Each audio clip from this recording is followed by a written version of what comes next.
Hello everyone, welcome back to the homework corner. I hope you all will be fit and fine. अगर आपने इस video को click किया, इसका मतलब आपको यूनिटरी मेथड में कहीं ना कहीं पे कंफ्यूजन है। सो आपकी इस कंफ्यूजन को इस वीडियो में मैं जरूर दूर करूंगी। So let's start the video. So सबसे पहले हम जानेंगे कि यूनिटरी मेथड क्या होता है, लेकिन उससे पहले अगर आपने चैनल पे फर्स्ट टाइम विजिट किया है तो please don't forget to subscribe my channel. आपको क्लास 4, 5, 6 से रिलेटेड काफी सारे मैथ्स की वीडियो मिल जाएंगी, तो आप बाकी वीडियो को भी चेक कर सकते हैं। तो यूनिटी मेथड का मतलब क्या होता है? ठीक है, यूनिट का मतलब होता है एक। ठीक है, यूनिट का मतलब होता है सिंगल डिजिट या सिंगल यूनिट। तो क्या होता है ना, सिंगल यूनिट से मल्टीपल यूनिट की वैल्यू फाइंड आउट करना, और अगर हमें मल्टीपल यूनिट की वैल्यू गिवन है, ठीक है, सिंगल यूनिट की वैल्यू से वैल्यू मैं लिख देती हूं ताकि आपको कंफ्यूजन ना रहे।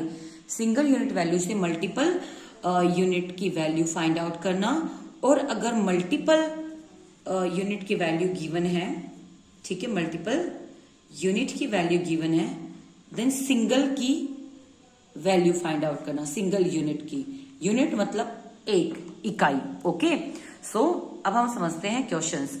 The cost of 5 kg onion is 120। तो देखिए यहाँ पे जो 5 kg है वो मल्टीपल यूनिट है। ठीक है, 5 किलो मतलब एक से ज्यादा की कीमत हमें यहाँ पे दी हुई है, वो है 120। Find the cost of 1 kg onion. 1 kilo प्याज की कीमत हमें बतानी है। अच्छा, अब सबसे प्रॉब्लम जो सबसे ज्यादा बच्चों को होती है वो होती है एक तो स्टेटमेंट बनाने में। ठीक है, कि स्टेटमेंट कैसे बनाएं। दूसरा, इस क्वेश्चन में हमें करना क्या है, उससे भी बच्चों को प्रॉब्लम होती है। तो सबसे पहले आप ये देखिए, अगर आपको स्टेटमेंट बनानी नहीं आती है तो जो मेन चीजें आपकी लिखी हुई है आप उसी को ही यूज करें जो स्टेटमेंट में लिखी हुई है। ठीक है, the cost of 5 kg onion, तो हम यही लिख देंगे जब भी किसी चीज की कीमत दी हो। मान लो मैंने शॉर्पनर खरीदा है, मैंने बुक खरीदी है, मैंने टीवी खरीदा है, तो आप सब में पता है कैसे लिख दो, the cost of 1 TV, the cost of 5 TV. मतलब हम कॉस्ट लिख सकते हैं या प्राइस हम उसका लिख सकते हैं जब किसी चीज की कीमत गिवन हो।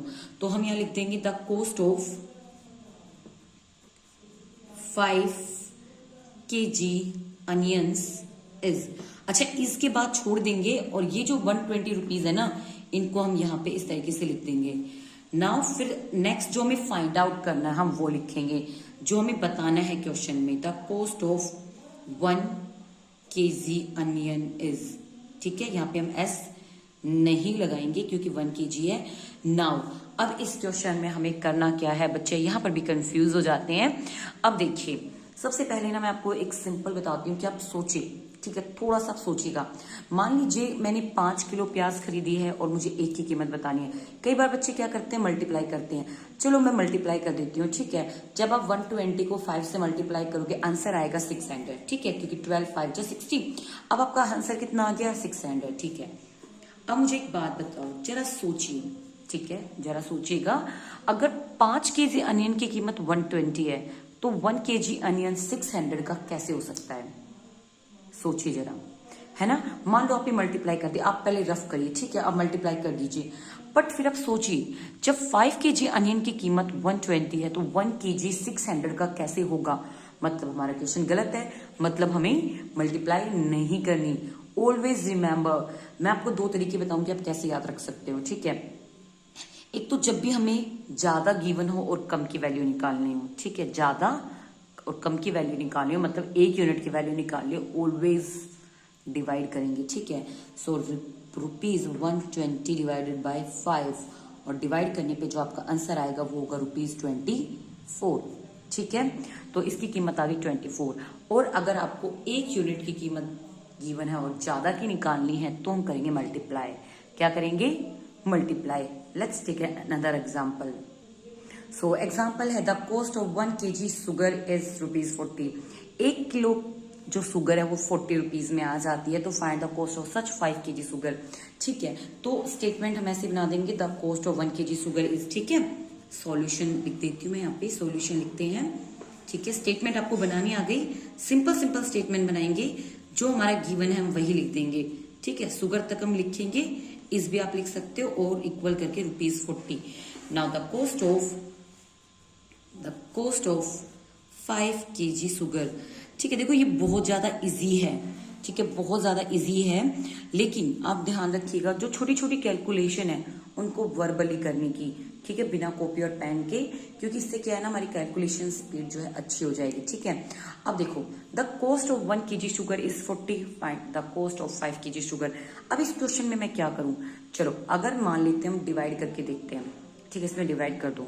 ठीक है, अगर आप इसको डिवाइड कर दोगे तो आंसर कितना आएगा, 8। अब मुझे एक बात बताओ, 1 kg शुगर तो 40 की आ रही है और 5 kg 8 की, क्या ये पॉसिबल है? आप खुद से सोचिए, कुछ ना करें, सिर्फ इतना सोचिए कि जब मैं इसको डिवाइड करूंगा तो आंसर 8 आएगा, है ना, और मल्टीप्लाई करूंगा तो 200 आएगा। अब 8 और 200 में क्या सही होगा, 200, बिकॉज अगर 1 kg शुगर 40 की है तो 5 kg 8 रुपए की तो नहीं हो सकती। तो 40 इंटू 5 कितने की हो जाएगी आपकी, ₹200 आपकी जो है वो कीमत हो जाएगी। अब मेरी बात सुने, अब इसको याद करने का दूसरा तरीका क्या है, अगर आपको यहाँ पे निकालनी है 1 तो डिवाइड, और अगर 1 नहीं है, ज्यादा है तो मल्टीप्लाई। ठीक है, मैंने मेरी क्लास में बच्चों को ये बताया है, अगर हमें नीचे कॉस्ट ऑफ 1 है तो डिवाइड करेंगे, और अगर 1 के अलावा जितनी भी यूनिट्स यहाँ पे आ जाती है उसमें मल्टीप्लाई करेंगे, है ना, इजी तरीका। अगर यहाँ पे 1 है, ठीक है, तो डिवाइड, और अगर 1 के अलावा कोई भी डिजिट है तो मल्टीप्लाई।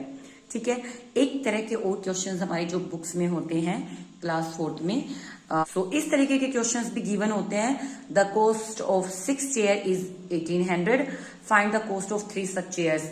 इसको कैसे निकालेंगे, स्टेटमेंट तो आप लोग बना लोगे। द कॉस्ट ऑफ 6 चेयर, सबसे पहले देखिए, the cost of 6 chair is ₹1800। ठीक है, अब क्या मैं सीधा सीधा यहाँ कॉस्ट ऑफ 3 चेयर लिख दूं, और फिर मुझे ये बताना कि आप 6 को इससे मल्टीप्लाई करोगे कि 3 को मल्टीप्लाई करोगे, या 3 से इसको डिवाइड करोगे कि 6 से। कंफ्यूजन, क्योंकि यहाँ पे 3 हमें लिखना ही नहीं है। सबसे पहले क्योंकि यहाँ पे 6 का है तो हम 1 यूनिट की वैल्यू निकालेंगे, यानी कि 1 चेयर की वैल्यू निकालेंगे। ठीक है, ये हमेशा ध्यान रखना, इस टाइप के क्वेश्चन में 3 स्टेप्स बनती है। हमें कुछ भी गिवन हो, लेकिन पहले हमें एक की कीमत फाइंड आउट करनी है।